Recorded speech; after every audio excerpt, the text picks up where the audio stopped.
Alors, j'avais montré que tu peux commencer quelque chose toi-même. Tu remarques qu'il y a des échecs. Tu peux faire appel au Christ. Tu peux faire appel au Seigneur. Le Seigneur viendra et il te donnera la victoire. Le Seigneur viendra et il changera l'échec en réussite. Et je crois qu'il y a déjà des choses qui ont changé dans nos vies. Je crois que désormais, ce que tu vivais hier, tu ne le vivras plus parce que maintenant le Seigneur marche avec toi. Alors, aujourd'hui, je vais avancer. Je vais donner d'autres éléments. Nous sommes dans 2 Rois chapitre 2, verset 19. Nous sommes toujours dans ce sous-thème-là. Bâtir des fondements spirituels solides. Pourquoi nous disons ça? Parce que nous sommes en train de parler sur le combat spirituel. Comment on peut vaincre un combat spirituel? On ne peut vaincre un combat spirituel que si on est bâti sur des fondements spirituels solides. J'avais dit que le monde a commencé à exister par l'esprit et par après le monde est devenu matériel. Nous habitons dans un monde qui a été esprit et puis matériel. Donc pour réussir dans ce monde, tu dois aussi être fort spirituellement après matériellement. Poser des bases solides. Quand tu marcheras, quand tu marches, tu avanceras. Même si le combat arrive, tu vaincras. Mais si tu n'as pas de bases solides, tu ne pourras pas tenir devant des combats. Je vais donner un exemple. Vous savez qu'un arbre qui est profondément enraciné peut tenir devant des vents violents. Mais un arbre qui n'est pas profondément enraciné peut tomber facilement devant des vents. Zindi makasi ata mu payer et vous en résistance. Mais ouais zinda makasi mu pepa muke osa nini et quoi isango. Cause ma base spirituelle. Parce que quand on enterre quelque chose, vous ne voyez pas la partie qui est enterrée. Que Dieu te bénisse. La partie spirituelle, c'est la partie qui ne se fait pas voir. Mais c'est une partie importante. Une partie qui détermine la résistance de celle qui se fait voir. Des choses que nous faisons en secret déterminent la résistance des choses que nous faisons en public. L'onction que David avait reçue en secret avait déterminé la victoire de David en public. La spiritualité, c'est quelque chose qui ne se voit pas. C'est quelque chose qui s'est bâti en secret, qui s'est construit en secret. Mais la spiritualité définit la caractéristique ou la grandeur de la réussite que tu auras en public. Tu veux que le public t'acclame. Tu veux que le public te voie. Il faut qu'en secret, que tu sois fort. Que tu bâtisses une vie spirituelle forte. Et à travers cet enseignement, chacun de nous aura ses goûts. Chacun de nous aura cette envie de bâtir une vie spirituelle forte. Désormais, tu ne sortiras plus sans pour autant prier. Désormais, tu ne feras plus rien sans pour autant prier. C'est ce que nous voulons à travers cet enseignement. Assemblée des saints. Ma frère, assemblée des saints. Je te dis la vérité, Dieu n'a pas d'enfant chéri. Dieu reste Dieu. Si tu marches avec lui, il est avec toi. Si tu le laisses, il te laisse aussi. Même si tu es dans l'évangile éternel, même si tu connais les où, les comment, les pourquoi de chaque chose, tu dois rester dans le principe de Dieu. Jeûner et prier, c'est un principe que tu ne peux pas enlever, peu importe le niveau de ta connaissance. La crainte de Dieu, c'est un principe que tu ne peux pas enlever, peu importe le niveau de ta connaissance. La Bible dit, les impudiques n'hériteront pas les cieux. Ne pensez pas qu'impudique, assemblée des saints, que c'est un impudique et tout le coup. Vous tous, vous êtes des impudiques, vous n'hériterez pas le royaume des cieux. Que le Seigneur vous bénisse. La Bible dit que les ivrognes n'hériteront pas le royaume des cieux. Ne pense pas que l'ivrogne de l'assemblée des saints est différent de l'ivrogne de Chetemba. Non. Donc il faut entrer dans le principe, peu importe le niveau de ta connaissance, peu importe ton degré d'attachement avec le Seigneur. Que Dieu vous bénisse. Et à travers cet enseignement, j'aimerais que le Seigneur réveille en nous cette dimension spirituelle qui dormait. Nous serons des hommes spirituels. Nous serons des femmes spirituelles qui prient à tout moment, qui gêne à tout moment, qui regarde tout d'un œil spirituel. Oui, parce que ma Bible me dit priez sans cesse. Et ma Bible me dit encore, sans moi, vous ne pouvez rien faire. Moi, je sais que même pour calculer j'ai besoin de l'assistance de Dieu. Moi, je sais, même pour acheter une aiguille, j'ai besoin de l'assistance de Dieu. Parce que la parole ne ment jamais. La parole dit, sans moi, vous ne pouvez rien faire. Avec Dieu, nous ferons des exploits. Donc si je commence avec Dieu un projet, si je commence avec Dieu un mariage, j'ai l'assurance que nous ferons des exploits. Acclame très fort pour la gloire du Seigneur. Parce qu'il y a des choses merveilleuses qui vont se passer dans ta vie. Même si on avait dit que tu ne te marieras pas, je te dis qu'à travers cet enseignement, le Seigneur va changer la condamnation à bénédiction. Et c'est possible pour ceux qui croient. Des Rois chapitre 2 verset 19. J'ai lu au nom de Jésus. Amen. Les gens de la ville dirent à Élisée. Élisée est arrivé à Jéricho. Les gens de la ville sont venus devant Élisée. Voici le séjour de la ville est bon. Suivez bien mes chers amis, mes chers frères et sœurs. Ils ont dit à Élisée, voici les séjours de la ville sont bons. Comme le voit mon Seigneur. Comme tu vois cette ville, c'est une bonne ville, une belle ville. Allons-y. Mais les eaux sont mauvaises. Mais les eaux de la ville sont mauvaises. Et le pays est stérile. Et le pays est stérile. Il dit, Élisée dit, apportez-moi un plat neuf. Apportez-moi un plat neuf. Suivez bien, un plat neuf. Et mettez-y du sel. Mettez du sel sur ce plat. Et ils lui apportèrent. Ils ont apporté le plat à Élisée. Il alla vers la source des eaux. Attention, qui avait donné le plat? C'est les gens de la ville qui ont donné le plat. Élisée n'était pas quelqu'un de cette ville-là. Élisée était venu. Quand Élisée est arrivé, ils ont eu ce courage de venir auprès d'Élisée pour poser à Élisée les problèmes de leur ville. Je crois que ce soir, il y a un Élisée au milieu de nous. C'est quelqu'un qui n'habite pas ici, mais qui est venu. Puisqu'il est venu, nous, gens de la ville, nous sommes venus pour lui parler des problèmes de notre ville. Que le Seigneur vous bénisse. On continue. Il alla vers la source des eaux. Élisée va aller à la source. Et il lui jeta du sel. Attention. Élisée n'est pas parti au cours d'eau. Non. Élisée est allé à la source. Parce que l'amertume que vous constatez dans la cour d'eau provient de la source. Donc si la source est arrangée, les eaux qui coulent seront aussi arrangées. Voilà pourquoi j'ai dit ici qu'il faut savoir bâtir des fondements solides, des fondements spirituels solides. Parce que si les fondements spirituels sont bâtis solidement au début, tout ce qui avancera, réussira aussi. Et si nous voulons traiter les problèmes, ne traitons pas les problèmes au milieu. Rentrons à la source. C'est ce qu'Élisée avait fait. Élisée est revenu à la source. C'est pourquoi je suis en train d'insister. Aujourd'hui, les mariages ne marchent pas. Aujourd'hui, les activités ne marchent pas. Aujourd'hui, les voyages ne marchent pas. Essaye de voir à la source. Essaye de voir au début. Comment est-ce que les choses sont commencées? Comment est-ce que le projet a été initié? Quelles sont les histoires qui se sont passées au début? Il faut prendre le plat neuf, mettre du sel au-dessus, jeter à la source. Quand on arrange la source, je te dis que tout ce qui reste là va aussi s'arranger. Que le Seigneur Jésus te bénisse. Que le Seigneur Jésus te bénisse. Et il faut savoir aussi que, puisque je ne peux plus rentrer à la source de certaines choses, je peux une nouvelle source. C'est ce que Pierre avait fait. J'avais travaillé moi-même, je n'ai pas pu. Maintenant, par ta parole, c'est que c'est une nouvelle source que Pierre crée. Et cette source, c'est une source qui commence avec la parole de Dieu. Tu ne peux plus refaire ton mariage, mais tu peux maintenant, toi et ta femme, toi et ton mari, décider. Maintenant, nous décidons de marcher avec Dieu.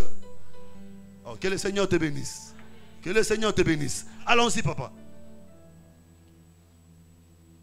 Il alla vers la source des eaux. Élisée alla vers la source des eaux. Et il lui jeta du sel. Il jette du sel. Et dit. Il dit. Ainsi parle l'Éternel. Ainsi parle l'Éternel. J'assainis ces eaux. Oh, Élisée. Ainsi parle l'Éternel. J'assainis les eaux. Oh. Ainsi parle l'Éternel. J'assainis les eaux. C'est-à-dire ici, Élisée prend la place de l'Éternel. Voilà pourquoi vous allez comprendre que dans la Bible, un prophète représente Dieu. Que le Seigneur Jésus vous bénisse. Voilà pourquoi à chaque fois que tu vois un prophète faire un acte, ne va pas précipitamment le faire aussi. Il faut chercher à savoir quelle est la pensée de Dieu qui s'est cachée derrière cet acte-là. Parce que ici, Élisée représente l'Éternel. C'est seulement lui qui est capable d'ôter l'amertume. C'est seulement lui qui est capable d'ôter la stérilité. N'est-ce pas que c'est l'Éternel qui avait ôté la stérilité de Sarah? N'est-ce pas que c'est l'Éternel qui avait ôté la stérilité de la femme sunamite? N'est-ce pas que c'est l'Éternel qui avait ôté la stérilité d'Élisabeth? N'est-ce pas que l'Éternel qui avait ôté la stérilité de Anne? Donc nous comprenons ici que Élisée dans la chair était l'image de Jésus-Christ. Parce qu'il n'était pas quelqu'un de Jéricho, mais il était venu. J'ai dit aussi que Jésus n'était pas un humain. Jésus n'était pas une personne de la terre, mais il était venu sur la terre. Voilà pourquoi quand il est venu, c'est lui qui va donner la solution à la mort et à la stérilité qui régnait dans le monde. Vous savez qu'avant la venue de Jésus, il y avait la stérilité dans le monde. Parce que la fécondité selon Dieu, ce n'est pas d'abord les enfants physiques. La fécondité selon Dieu, ce sont les bonnes œuvres. Quand quelqu'un produit les bonnes œuvres, c'est qu'il est fécond devant Dieu. Donc avant que Jésus vienne, il n'y avait pas de bonnes œuvres. Voilà pourquoi le Seigneur devait venir assainir la source d'eau pour qu'il y ait de bonnes œuvres. Ici, par rapport à la révélation d'abord, j'ai dit que la source d'eau qui était dans le monde, c'était le sacerdoce lévitique. Parce que c'est par les sacerdoces lévitiques que Dieu parlait au peuple. Mais ces paroles, ces messages n'ont pas pu donner la fécondité au peuple. C'est-à-dire ces messages n'ont pas pu donner la foi au peuple. Voilà pourquoi quand le Seigneur viendra, le Seigneur ne chassera pas les sacerdoces lévitiques, mais le Seigneur va assainir les sacerdoces lévitiques. Qu'est-ce qu'il prendra? Il prend un plat neuf, il prend du sel, il jette. Très rapidement, parce que j'avance rapidement au niveau de la connaissance, et puis je vais revenir au niveau de l'instruction. Un plat neuf, et puis du sel. Le monde tout entier était stérile, l'humanité était stérile. Il n'y a rien qui plaisait à Dieu dans le monde avant que le Seigneur Jésus ne vienne. Voilà pourquoi moi je dis toujours, Abraham, Isaac et tous les patriarches n'ont pas été sauvés avant la venue de Jésus. C'est Jésus qui vient apporter le salut et aux patriarches et à nous autres. Personne n'était sauvé, personne n'était agréé auprès du Seigneur. C'est que Jéricho, comme l'image de l'humanité, Jéricho était stérile. L'humanité était stérile parce que la source qui était là ne donnait pas de l'eau de vie. La source qui était là, c'est le sacerdoce qui était là. Bien aimé, quand nous revenons aujourd'hui, nous disons aussi que dans une église, il faut vérifier la source. La source, c'est le ministère. Le ministère dans une église doit donner la vie. Le ministère ne peut pas donner la mort. Le ministère doit donner la vie. Or, pour que le ministère donne la vie, le ministre doit être un homme sauvé. Si le ministre n'est pas sauvé, il ne peut pas donner la vie. Voilà pourquoi il ne faut pas jouer avec ta foi. Il ne faut pas jouer avec ton âme. Si tu comprends que cet homme-là, c'est un aventurier, ne continue pas à t'asseoir là-bas. Oh, botala makambo yo ka makambo nazoloba, mais botala makambo nazo salate. Non, biso to kotala makambo ozo sala, to okipe makambo ozoloba, to vérifier so ekokani. So ekokani te oza aventurier. Que le Seigneur vous bénisse. C'est tous les jours qu'on dit il a fait ceci, c'est tous les jours qu'on dit il a fait cela. Et vous continuez à les supporter comme des fanatiques d'une équipe de football. Non, l'église c'est pas Barcelone. Même si Messi commet des erreurs, je continue toujours à être là. Non, ça ce n'est pas l'église.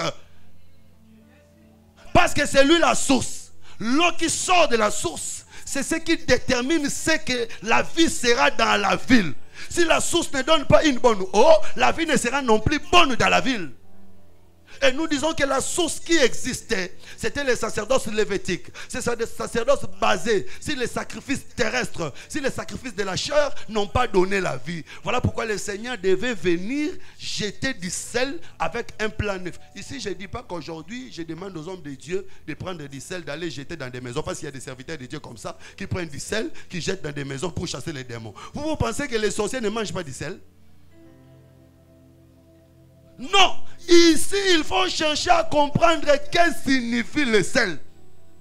Heureusement que nous sommes dans l'évangile qui donne le pourquoi de chaque chose. C'est très important de comprendre pourquoi le sel. Allons-y, Lévitique chapitre 2, verset 13. Et puis ici, il ne faut pas réfléchir. Bon, Moi, je pense que le sel... Non, tu n'as pas besoin de penser. Parce que la Bible dit que les Écritures s'interprètent elles-mêmes. Il y a un langage que moi, je n'accepte pas toujours dans des assemblées de saints.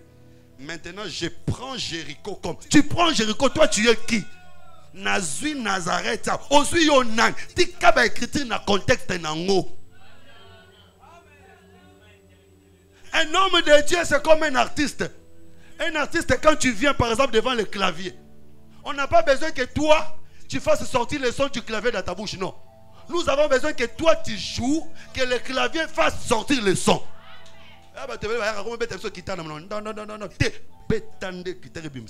C'est que la guitare ici, c'est les Écritures. Quand toi, tu viens, manipule les Écritures, nous avons besoin d'écouter le son. Que ce son-là ne provienne pas de toi, mais que ce son provienne des Écritures. Que le Seigneur Jésus vous bénisse. Il prend le sel, il jette dans l'eau. Mais c'est quoi le sel? Ne nous explique pas. Regarde dans la Bible qui veut dire le sel. Allons-y, rapidement. Lévitique chapitre 2, verset 13. Allons-y. Tu mettras du sel sur toutes tes offrandes. Ici, c'est Dieu qui parle. Il dit à Moïse, tu mettras du sel sur toutes tes offrandes. Est-ce qu'aujourd'hui, toi, tu mets le sel dans tes offrandes? Voilà pourquoi quand il n'y a pas d'interprétation, les gens vont mourir. Tu mettras du sel dans tes offrandes. C'est que tel que tu es venu là, tu as l'offrande de 2000 francs, tu prends du sel, tu mets. Pasteur, ce Bindimbola te kanga Bible vanda. Je te dis la vérité. Vaut mieux être sauvé comme fidèle que périr comme un ministre de Dieu. Parce que là, tu iras tout droit en enfer. Tu mettras du sel dans toutes tes offrandes. Toi, dis-moi maintenant, mon dimiaïe, à son mungo à tchana offrande. Mais c'est quoi le sel? La Bible doit parler elle-même. Allons-y. Tu ne laisseras point ton offrande manquer de sel. Maman, tel que tu es là, que ton offrande ne manque pas le sel. Allons-y. Signe de l'alliance. Ah, le sel, c'est le symbole de l'alliance. Donc quand on parle du sel, en réalité, c'est l'alliance. Voilà pourquoi je crois que l'offrande, toi, que tu as là, a du sel. Pourquoi ton offrande a du sel? Parce que nous sommes venus offrir dans l'alliance de Jésus-Christ. Si Jésus n'était pas mort, nous n'allions pas offrir. Si nous offrons dans l'alliance, c'est que nous offrons des offrandes qui ont du sel. Le sel ici, ce n'est pas le sel physique, c'est l'alliance. Vous comprenez que pour assainir la ville, pour assainir ta vie, tu n'as pas besoin d'acheter le sel au marché, non. Le sel que tu vas utiliser, c'est l'alliance. Voilà pourquoi nous disons que Élisée, comme le Seigneur Jésus-Christ, quand il est venu dans Jéricho, qu'est-ce qu'il va faire? Jéricho ici, comme l'humanité, le Seigneur entrant dans le monde, le Seigneur devait apporter une alliance. L'alliance que le Seigneur avait apportée, c'est cette alliance qui va purifier. C'est cette alliance qui va ôter la mort et donner la vie. Mais attention, cette alliance doit être mise dans un plat neuf. Ça, c'est très important. C'est-à-dire que le Seigneur va apporter une alliance. Mais ici, vous comprenez que je dis que Élisée représente Dieu lui-même. Hein, qui apporte l'alliance, une nouvelle alliance. Mais cette alliance doit être mise dans un plat. Suis-moi bien parce que je vais arriver dans ta vie. Dans un plat neuf. Vous allez vous souvenir que si la fille d'Hérodias avait eu la tête de Jean-Baptiste, c'était grâce au plat. Au plat neuf. Ni t'étais le plat, cette fille n'allait pas avoir la tête. Parce que tel que nous sommes là, nous cherchons la tête. Nous sommes venus chercher la tête. La Bible explique la tête comme le royaume. Que Dieu te bénisse. Les 7 têtes que tu as vues sont 7 royaumes. N'est-ce pas que c'est écrit dans Apocalypse chapitre 17? Donc une tête représente un royaume. C'est que quand cette fille avait demandé la tête, ne condamnait pas cette fille. Cette fille avait demandé le royaume. Mais comment est-ce que la fille peut avoir le royaume? Il faut qu'il y ait le plat. Ah, bah comprendre un gâté. Luc chapitre 11, verset 39. Alléluia. Que le Seigneur vous bénisse. Que Dieu bénisse. Si vous êtes dans cette impatience, je m'imagine l'impatience de ceux qui sont à la maison, ceux qui sont en train de suivre. Luc chapitre 11, le verset 39. Papa, parenthèse, je vais dire à tous les frères, toutes les sœurs, Il y a des frères qui sont ici. Si tu continues comme ça, parce qu'on n'a pas mis ça pour toi. On a mis pour ceux qui sont loin. Continue. Luc chapitre 11, verset 39. Hein? Mais le Seigneur lui dit, Le Seigneur dit, vous pharisiens, vous pharisiens, vous nettoyez l'intérieur de la coupe et du plat. Vous pharisiens, vous nettoyez l'extérieur, les dehors de la coupe et du plat. Allons-y. Et à l'intérieur, vous êtes plein. L'intérieur, vous êtes plein de rapines et de méchanceté. C'est-à-dire, Jésus appelle le plat ici qui? Pour Jésus, un homme, c'est un plat. Un plat qui doit être nettoyé. Vous comprenez que quand on avait pris la tête, on a mis sur un plat, cette femme ne pouvait pas avoir la tête s'il n'y avait pas un homme. Il y a un homme qui peut amener le plat, mais qui peut amener la tête. Mais celui qui peut amener la tête doit être un plat neuf. Il faut moutou, mais moutou asika. Moutou o ezaki ndokia moutou oto loba eza bokonzi. Po yo so bokonzi, il faut moutou moko memelo bokonzi wana. Mais moutou o memelo bokonzi, il faut ça la moutou asika.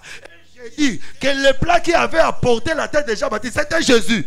Parce que quand Jésus est venu, il dit, le royaume est venu vers vous. Il voulait dire que c'est moi le plat qui apporte le royaume et qui est la tête. Que le Seigneur Jésus vous bénisse.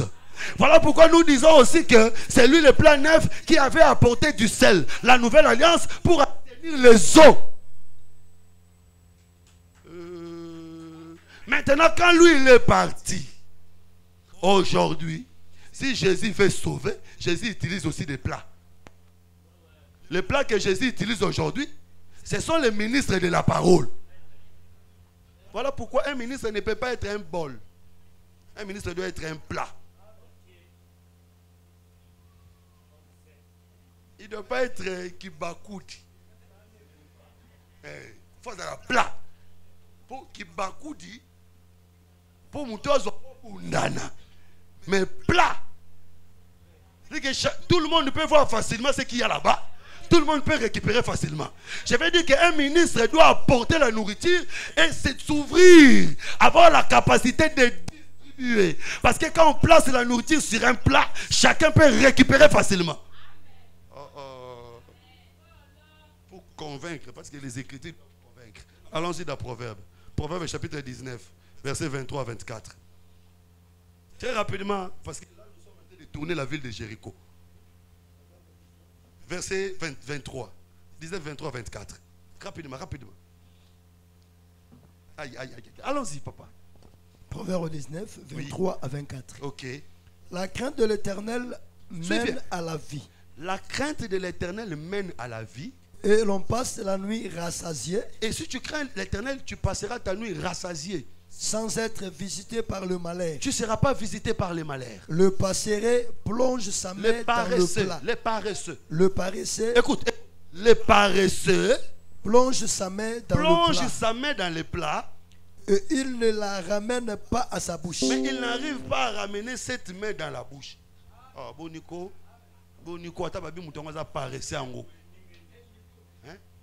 ici, la Bible dit qu'un paresseux.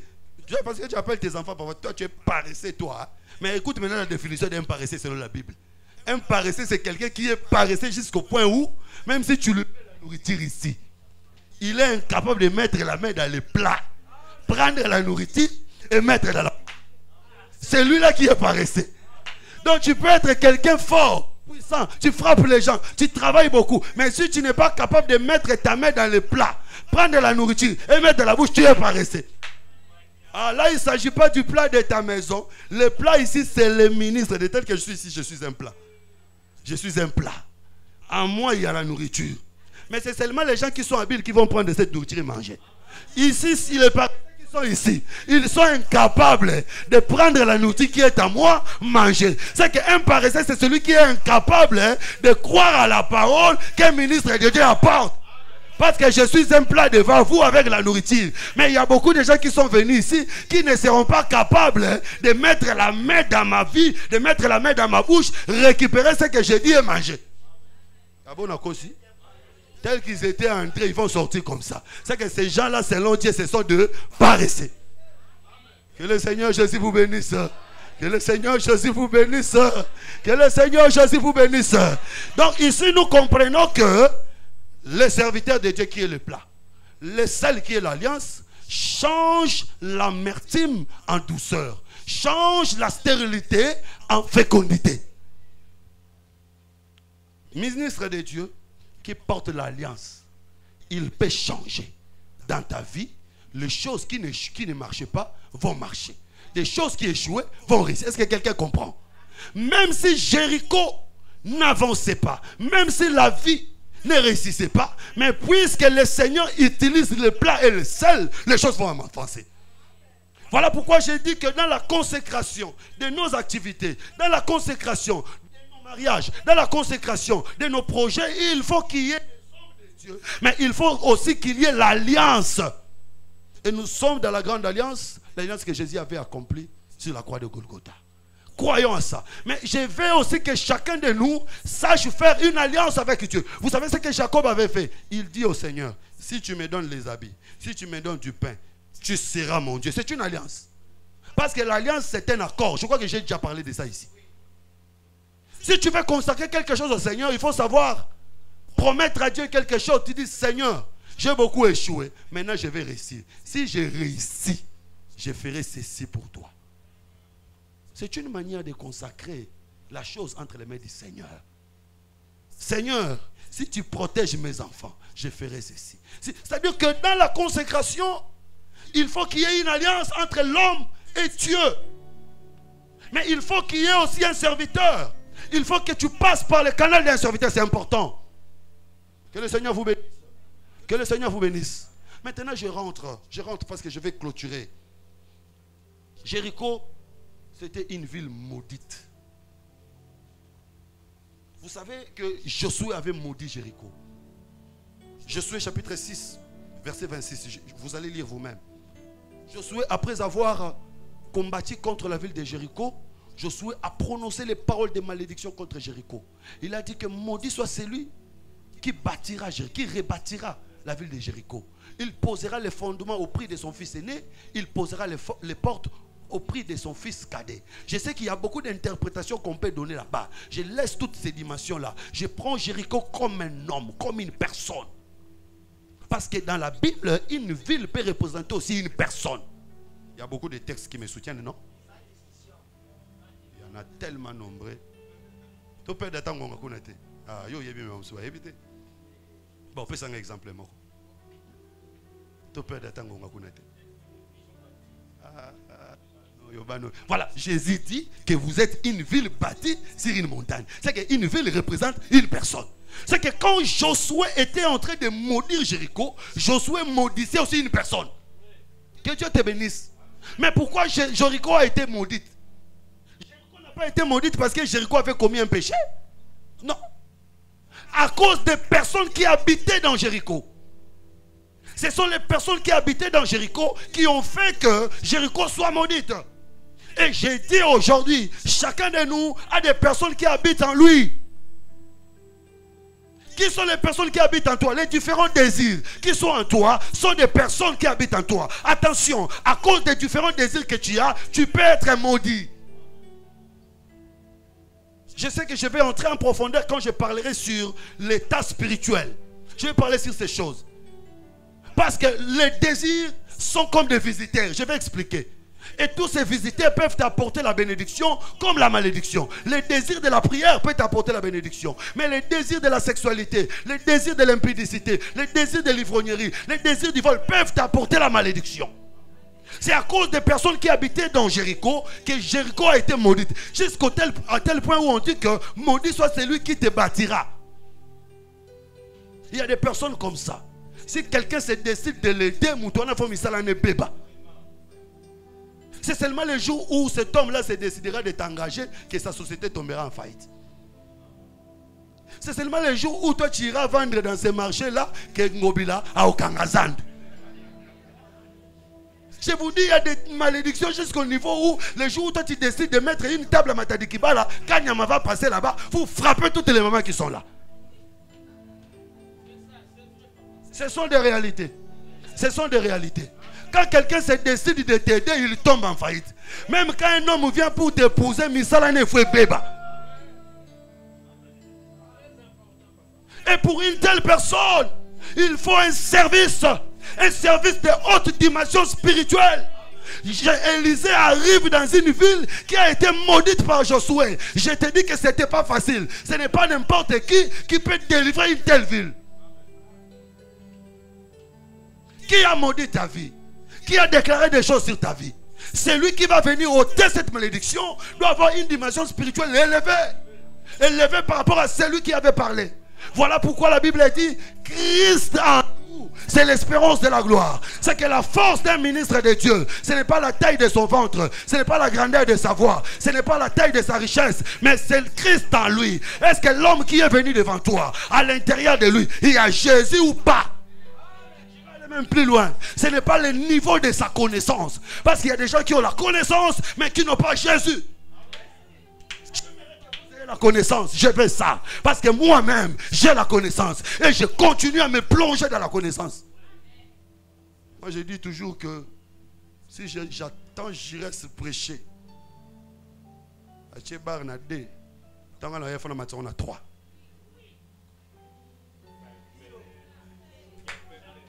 Si j'irai se mettre on a 5 tant qu'on a 6.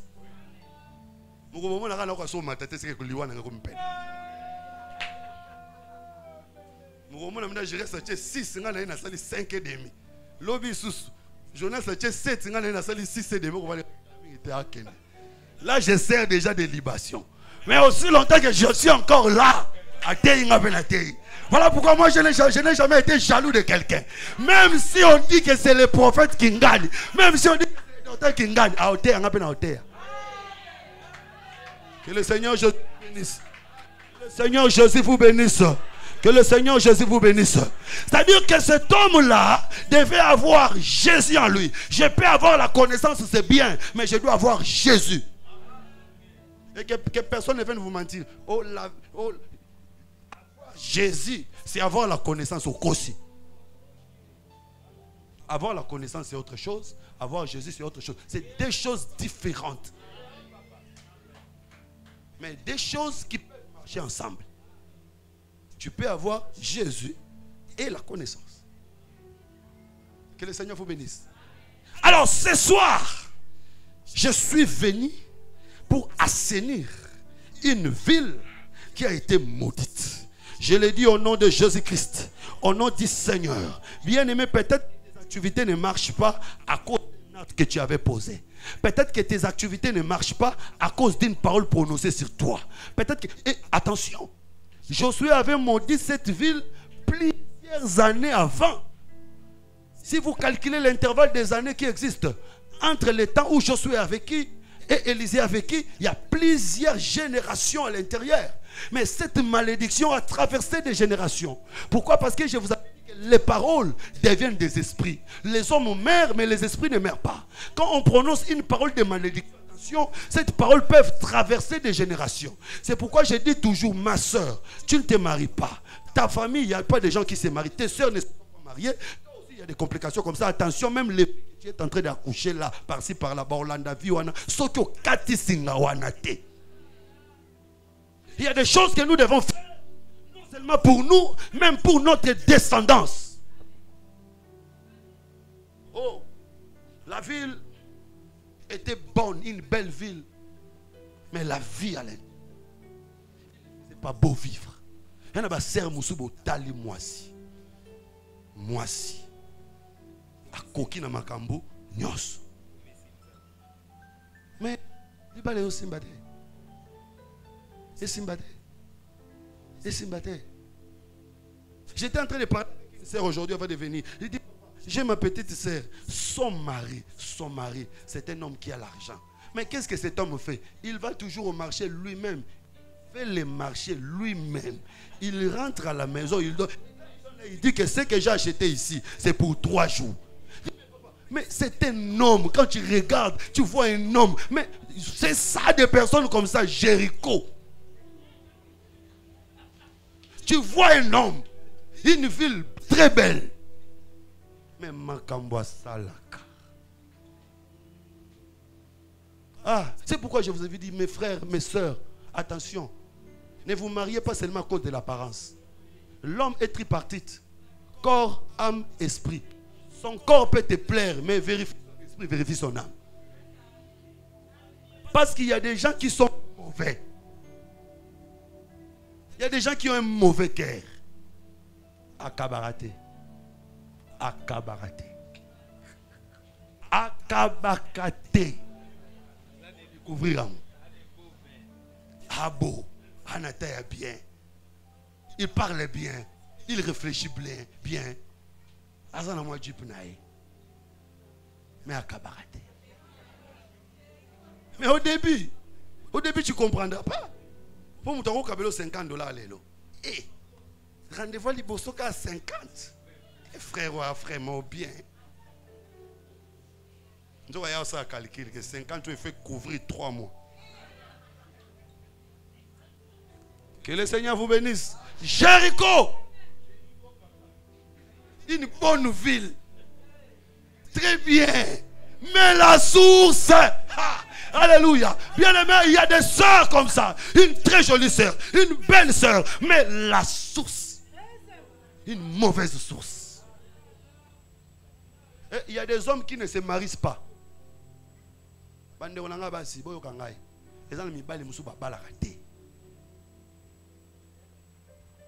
C'est pourquoi je dis toujours, excusez-moi, parfois je dis des choses qui choquent les gens.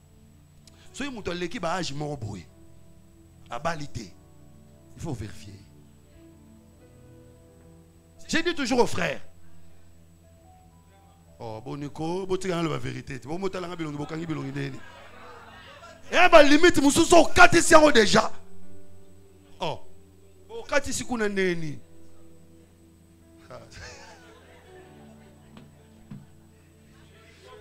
Non, j'ai dit ces choses parce que j'ai vécu beaucoup. Vous savez, moi, j'ai fait beaucoup de services de délivrance. Quand on fait de tels services, on rencontre des choses qui font parfois mal. J'ai vu des hommes, ils touchent un bon salaire. Il fait poireauter la serre. 3 ans, 4 ans, 5 ans, 6 ans. Mais c'est à bas la raté, ceux qui font de lui, en Nérénina, Vandela, Moutamodel, Wana, Jéricho. Ils t'ont dit l'argent, tout. Mais papa, qui nous reçoit facture, il ne fait pas. Et le jour où tu vas commencer à lui dire, au moins, on a un tika. Jéricho. De telles personnes, il a besoin du sel. Il a besoin d'un plat neuf. Alléluia, je crois bien aimé. Même si quelqu'un avait dit des paroles sur toi, même si quelqu'un avait dit que tu n'avanceras pas, même si quelqu'un avait dit que tu resteras là, même si quelqu'un avait dit que tu ne resteras pas, ce soir, je n'ai pas beaucoup d'efforts à fournir. J'amène seulement le sel de l'alliance. Ce n'est pas l'alliance d'un homme, l'alliance que le Seigneur Jésus avait accomplie sur la croix de Golgotha. Je crois que c'est par l'œuvre de la croix que la vie médiocre qu'ils ont placée en toi sera délivrée. Parce que le diable est risé.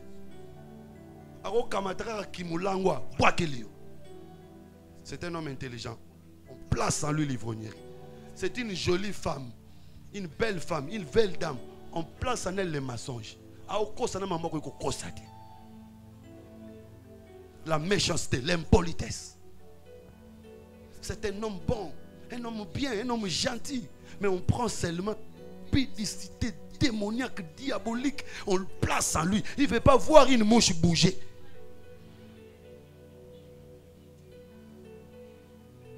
Soit que au foot le pont, ma voisine, tout il faut un mécanisme nous déranger. Le pont est là, il faut déranger. Soit matin un taxi, moi il faut bouger. Attention au temps moi il faut pas c'est un possédé. Ne te fâche pas contre lui. Une telle personne, c'est Jéricho. Et elle a besoin du sel et un plat neuf. Dommage, parce qu'aujourd'hui, il n'y a plus de plat neuf. Parce que ministre de Dieu doit être toujours un plat neuf. Du jour au jour, il doit être un plat neuf. Voilà pourquoi le ministre de Dieu a dit vous savez, des plats qui ne sont plus neufs, ce sont des plats qui ont des rancines. Parce que un plat neuf, c'est un plat qu'on n'a jamais utilisé. Même si tu m'insultes aujourd'hui, il faut que demain que je devienne un plat neuf. Je te regarde, c'est comme si tu ne m'as jamais insulté. Un ministre de Dieu doit toujours être un plat neuf. Un ministre de Dieu ne garde jamais rancune. Voilà pourquoi si vous voyez un pasteur rancuné, ce n'est pas un plat neuf. Pour la délivrance, il faut du sel et un plat neuf. Le sel, je dis, c'est l'alliance de Golgotha. Le plat neuf, c'est un homme de Dieu purifié, un homme de Dieu pur, un homme de Dieu rempli de grâce, de simplicité, d'humilité, de la sanctification. Bien-aimé, toute malédiction peut cesser si le Seigneur te rencontre. Voilà pourquoi j'ai dit, toutes les activités qui n'ont pas marché, tous les voyages qui ont échoué, tous les mariages qui ont échoué, toutes les affaires qui ont échoué, il y a possibilité de les réparer. On doit réparer la source. On doit réparer les débits. Voilà pourquoi vous aussi, vous devez avoir, parce que je vais parler sur la confession. Vous aussi, vous devez avoir cette promptitude de dire ce que vous aviez fait dans la source. Il ne faut pas tromper. Il ne faut pas mentir. Parce que certains problèmes, nous connaissons nous-mêmes pourquoi ces choses-là nous arrivent. Il faut revenir à la source pour dire que ça a commencé de telle manière. Et là, le sel et le plan neuf seront utiles pour ta délivrance. Lève-toi là où tu es. Je ne connais pas ton problème. Je ne connais pas ton combat. Je ne connais pas les échecs de ta vie. Mais je crois seulement que le plan neuf, le sel, peut purifier, peut arranger. Le Seigneur Jésus-Christ peut arranger les choses qui ne marchent pas. Même si celui qui t'avait maudit est déjà mort. Par exemple, tu as déjà.